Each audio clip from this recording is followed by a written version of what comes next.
Halo sahabat-sahabatku, semangat luar biasa. Berjumpa kembali dengan saya Vindi Vinantio di sini ya. Selamat datang di channel saya. Tentunya saya ucapkan terima kasih yang sebesar-besarnya kepada sahabat-sahabatku semuanya yang sudah subscribe, like, bahkan share atau komen, memberi masukan. Saya kira itu suatu hal yang luar biasa. Saya ucapkan terima kasih yang sebesar-besarnya. Oke, sesuai judul yang tercantum di thumbnail video ini, yaitu saya ingin berbagi tips cara menyelesaikan karya ilmiah, yaitu skripsi ya. Terkadang memang sebagai mahasiswa itu menjadi suatu momok tersendiri atau tantangan tersendiri ketika menyusun skripsi. Tetapi hal ini tidak perlu ditakuti ya, tidak perlu dikhawatirkan. Asal sahabat-sahabatku semua, teman-teman semuaku yang sedang menyusun skripsi itu tidak putus asa, tidak patah semangat dalam menyelesaikan atau menyusun skripsi ya. Emang skripsi merupakan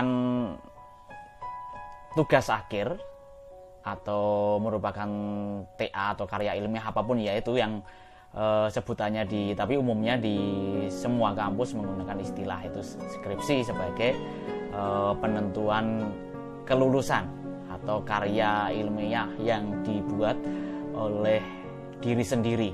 Nah, tetapi dalam menjalani proses itu kadang memang banyak tantangan, banyak rintangan yang harus dilewati biar proses penyusunan skripsi itu cepat selesai. Nah, tetapi terkadang sebagai mahasiswa akhir, sebagai mahasiswa tingkat akhir yang mana saat itu menyelesaikan skripsi atau penulis karya ilmiah, kadang memang banyak tantangan yang akhirnya bahkan bisa kena DO, drop out, atau melarikan diri tanpa kejelasan, bahkan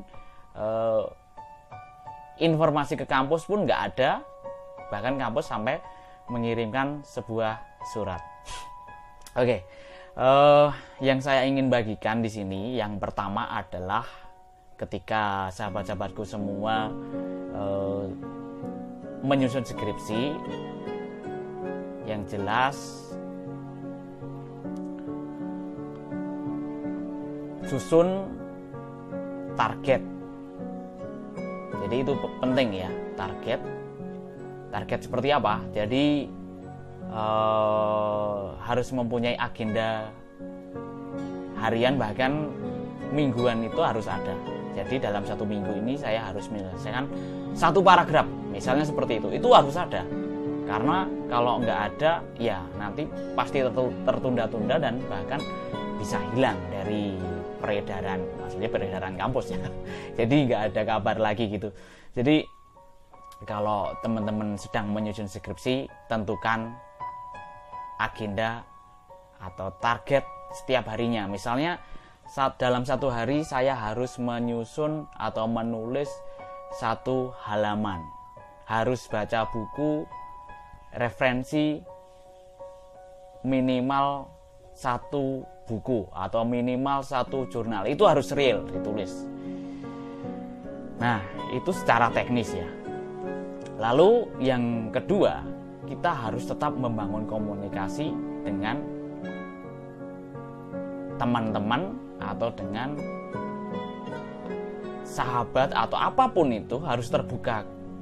Jadi jangan memang suasana atau kondisi mahasiswa ketika mengerjakan atau menyusun skripsi ini memang suasana atau secara psikologis pertama memang pasti mengalami yang namanya kejenuhan, itu pasti. Makanya selain menyusun teknis tadi, pertama tadi memang yang dikumpulkan artinya semangat yang harus dipupuk terus. Itu secara teknis tadi, menyusun agenda atau target dalam harian atau mingguan atau dalam bulanan, 3 bulan saya harus masuk semua bab misalnya. Bisa gitu, bisa ditarget seperti itu. Nah, yang kedua tadi membangun relasi. Membangun relasi ketika ada orang yang bertanya, sampai mana skripsimu gitu kan? Gimana? Siapa aja sedang di sini, tapi harus disampaikan apa adanya. Saya mengalami kesulitan di bagian ini. Lalu tadi nanti kalau pasti teman yang bertanya itu ya memang ada yang kadang yang membuat kita down, itu juga ada, namanya orang banyak dan itu namanya dinamika sosial ya, pasti ada. Alah, ngerjain seperti itu aja kok lama-lama itu. Bisa dalam konteks bercanda, bisa dalam konteks itu beneran, dan memang itu bisa terjadi kapan saja dan dialami oleh siapa saja juga. Jadi itu suatu hal-hal yang mungkin sensitif bagi kita ya, ketika mengerjakan atau menyusun skripsi itu memang baru sensitif-sensitifnya ketika ditanyain mengenai seputar skripsi atau tugas akhirnya.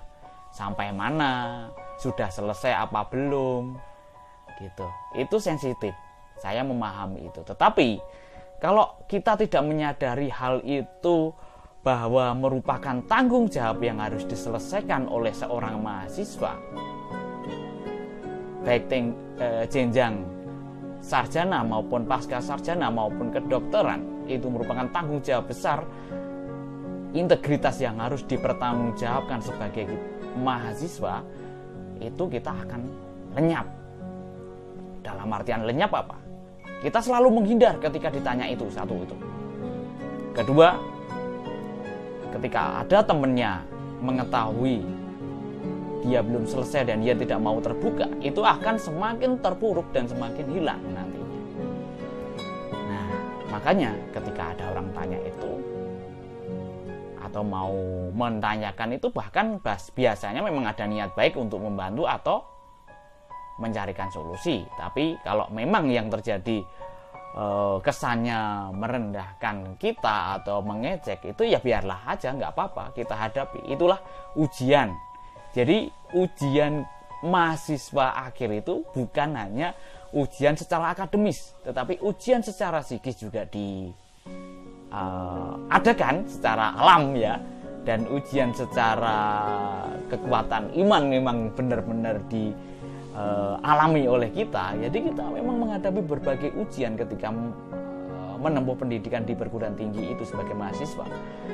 Jadi ketika mengalami hal itu, jadi ya, pertama kita susun agenda target.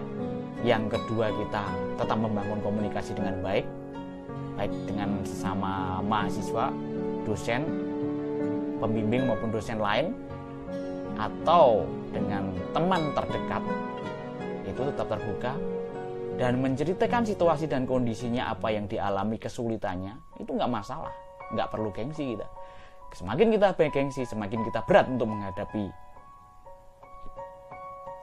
semuanya, tantangan rintangan yang ada. Jadi kita harus terbuka dan harus mencari solusi kesulitan-kesulitan itu. Jadi membangun komunikasi. Yang ketiga, kita harus belajar dari teman-teman atau orang-orang yang sudah mengalami, artinya yang sudah menjalani atau yang sudah menyelesaikan proses skripsi. Pastinya secara psikis itu bagaimana menyikapinya, secara akademis bagaimana menyikapinya. Jadi pasti sudah mengalami, sehingga perlu kita belajar kepada teman-teman atau orang yang sudah melewati tahapan penyelesaian tugas skripsi itu. Jadi yang ketiga, kita harus mau bersedia dan merasa kita harus rendah hati untuk belajar. Kalau kita memang mampu, nggak masalah, tidak masalah. Hanya melaksanakan 1-2 tahap, nggak apa-apa. Tahap yang saya sampaikan tadi, menyusun agenda target. Yang kedua, membangun relasi, komunikasi, sharing, kesulitan, kesusahan, tidak apa-apa kepada sesama yang mengerjakan skripsi atau teman-teman lain, gitu. Yang ketiga, kita harus bersedia belajar dengan teman yang lain atau orang lain yang sudah menjalani atau melewati proses penyusunan skripsi. Itu yang ketiga. Jadi kalau itu bisa berjalan dengan baik, pastinya semuanya akan terlewati dengan pelan-pelan. Yang keempat, kita harus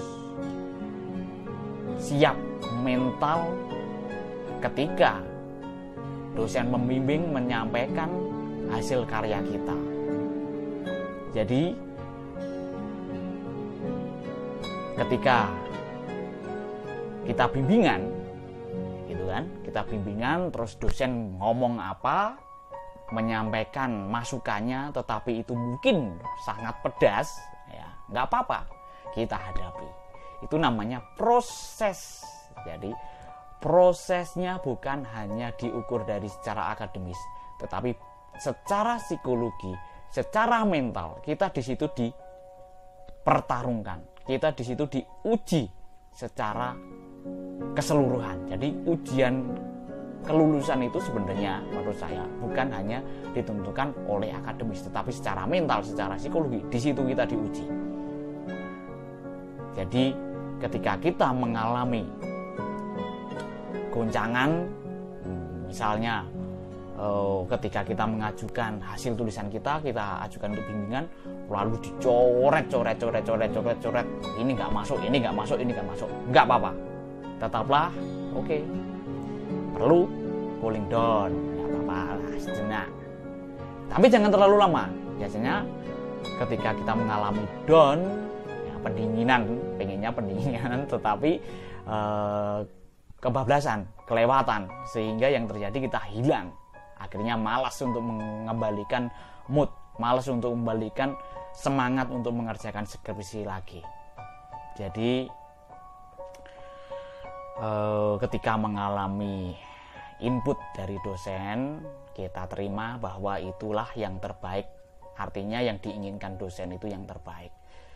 Tidak ada dosen yang membuat kita sengsara. Tidak ada dosen yang membuat kita jatuh. Dosen pasti menginginkan mahasiswanya mencapai prestasi yang terbaik, mencapai kualitas akademik yang terbaik. Sehingga apapun yang disampaikan oleh dosen dalam proses skripsi itulah tujuan yang terbaik. Artinya gemblengan mental, gemblengan psikologi terhadap diri kita itulah terjadi di situ. Jadi itu yang perlu kita pahami. Apa yang saya sampaikan ini adalah hasil murni pengalaman saya baik di S1 maupun di S2. Saya memang ingin berbagi kepada siapa saja, maupun disabilitas atau non-disabilitas. Saya ingin berbagi karena pola orang mengerjakan skripsi itu polanya sama, alurnya seperti itu. Gitu. Jadi ketika teman-teman, sahabat-sahabatku semua luar biasa yang menonton video ini mengalami hal yang serupa, boleh berkomentar di sana. Dan barangkali ada teman-teman atau sahabatku yang sedang menyusun skripsi, silakan untuk mengerjakan dengan sungguh-sungguh, jangan sampai kehilangan waktu Anda. Jadi ketika waktu Anda tidak masuk dalam target atau kehilangan dalam proses itu, Anda akan hilang dan bahkan nanti akan mengalami itulah yang perlu diwaspadai, dan itulah yang harus ditanamkan dan harus kita lewati, kita lawan. Semuanya itu tantangan rintangan itu kita lewati dengan sungguh-sungguh dan penuh semangat. Jadi yang pertama, saya ulangi, kita harus menentukan target. Pengalaman saya yang bisa saya terapkan pas waktu di S1, karena S2 terbentur dengan tugas yang banyak, terus tugas-tugas harian banyak, sehingga saya tidak bisa mengalami kesulitan. Tetapi teman saya berhasil menerapkan itu. Yang saya pernah berhasil mengalami S1 itu, sehingga saya bisa cepat dan tepat waktu menyelesaikan, karena sebelum masuk tahap skripsi, saya sudah memikirkan tema apa yang saya akan usung, tema apa yang saya angkat, permasalahan apa yang saya angkat. Itu sudah saya kulik, sudah saya pelajari, saya baca referensi, jurnal, semuanya saya baca, artikel saya baca, semua permasalahan real yang terjadi apa saya kuasai, sehingga ketika masuk di semester tahap skripsi, saya tinggal menyusun. Judul ditentukan belakang tidak masalah, yang penting kita punya gambaran latar belakang masalah yang mana itu sudah mewakili semua yang akan kita angkat. Itu di semester sebelumnya sudah saya pikirkan. Di semester 5 sudah memikirkan itu. Semester 6 sudah menyusun itu semua. Jadi ketika di semester skripsi, saya tinggal mengeksekusi, memasukkan, dan menyusun, dan menganalisa lebih lanjut. Jadilah tulisan dan bisa dibimbingkan. Jadi cepat sekali gitu. Itu strategi. Jadi kalau teman-teman bisa menjalankan itu, sungguhlah luar biasa. Tetapi di S2 jujur saya tidak bisa menjalankan itu karena apa? Saya tertutup oleh tugas-tugas harian, tugas-tugas ujian akhir semester, tugas harian itu enggak 1, 2, bahkan bisa 3, seminggu itu bisa 5, 6, banyak tugas sekali.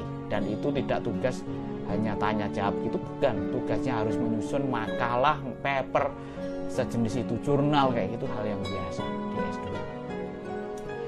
Lalu yang kedua tadi, kita membangun relasi, komunikasi kepada sesama teman atau yang sama-sama mengerjakan skripsi, boleh kita sharing. Jadi kita sama-sama, jadi kita bisa membangun semangat di situ. Sama-sama pergi ke kampus, sama-sama mencari referensi, sama-sama mencari buku ke perpus atau beli buku. Kalau dengan sesama teman yang sama-sama mengerjakan skripsi, pastinya semangat itu terbangun. Itu juga perlu diterapkan di dalam mahasiswa yang mengerjakan skripsi. Gitu. Jadi yang ketiga adalah kita mau belajar kepada teman-teman yang sudah bisa atau sudah melewati atau yang sudah menyelesaikan skripsi, bahkan yang sudah lulus pun nggak masalah. Itu saya sharing, tanya, itu pengalaman saya tanya gimana, itu nggak masalah. Gimana pengalamannya dulu, gimana dulu menghadapi pas waktu ujian, gimana, itu tanya sampai segitunya, tanya ke teman yang sudah menjalani atau melewati itu semua. Yang keempat, kita tetap memupuk mental kita, menyiapkan mental kita. Kita tetap establish, kita tetap berdiri kokoh ketika dosen memberikan input atau masukan apa saja terkait dengan karya tulis kita. Pastinya kita yakin bahwa input atau masukan dari dosen itu adalah terbaik dari kita. Sehingga kita tidak perlu putus asa ketika diberi masukan, diberi input baik dari dosen, meskipun itu pedas, meskipun itu tidak enak. Wah, ini nggak layak, ini nggak layak, tulisanmu kayak tulisan SMA. Nggak apa-apa kalau memang menurut dosen seperti itu, kita kerjakan semaksimal mungkin.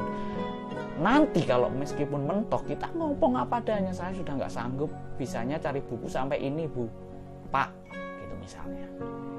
Harus referensimu kurang, cari lagi.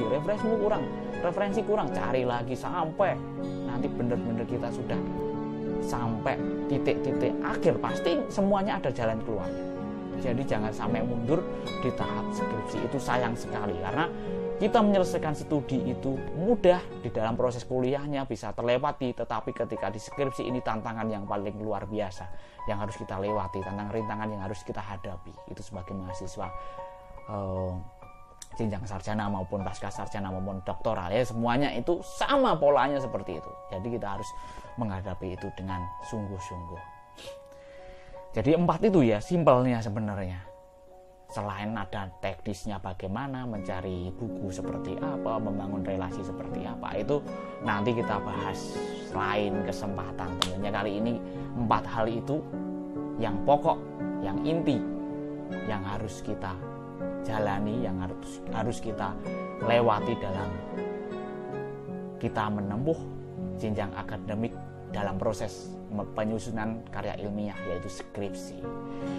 Mungkin itu yang dapat saya bagikan, yang saya sharekan atas dasar dari pengalaman saya tentunya.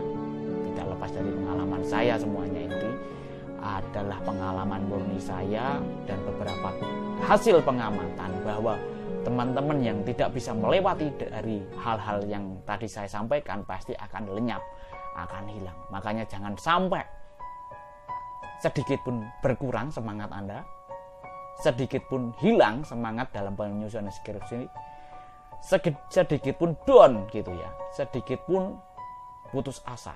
Jadi kita tetap kontrol, kita tetap melihat diri kita, saya kayaknya sudah mulai hilang ini, harus kembali lagi, kita harus biasakan lagi ke kampus lagi.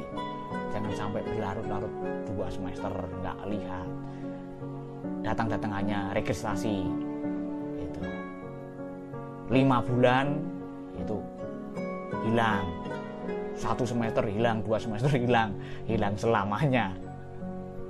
Akhirnya tidak mendapatkan apa-apa, yang akhirnya yang jelas kita hilang gitu. Makanya kerendahan hati diperlukan. Meskipun kita bisa merasa bisa di hadapan dosen, tetapi tetap bagaimanapun itu kita tetap mahasiswa, sehingga kita tetap harus mengikuti apa kata dosen, apa yang disampaikan dosen. Kita sebagai mahasiswa, meskipun kita bisa, kita mampu, kita menurut kita menguasai apapun itu, tetapi ketika kita diperhadapkan dengan sistem akademik dan peraturan bimbingan, kita tidak bisa sewenang-wenang. Kita tetap harus mengikuti dengan cara-cara diskusi secara baik, sharing secara baik, meskipun dengan dosen, meskipun kita mampu, meskipun kita merasa menguasai, tetapi kita harus tetap sharing, kita tetap berkomunikasi dan berdiskusi dengan baik dengan dosen kita. Mungkin itu yang saya sampaikan. Terima kasih untuk semuanya yang menyimak video ini. Artinya ini bermanfaat jika Anda simak. Jika tidak, Anda tidak sampai di akhir ini untuk menyimaknya. Saya Windy Dwi Winantio. Saya ucapkan terima kasih. Salam smart.